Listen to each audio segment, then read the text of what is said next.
Basta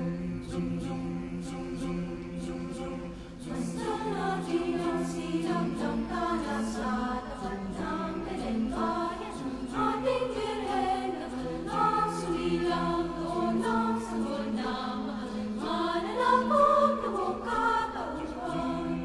Masaya tayo kapatirang manali pag-iwang lugod sa puso.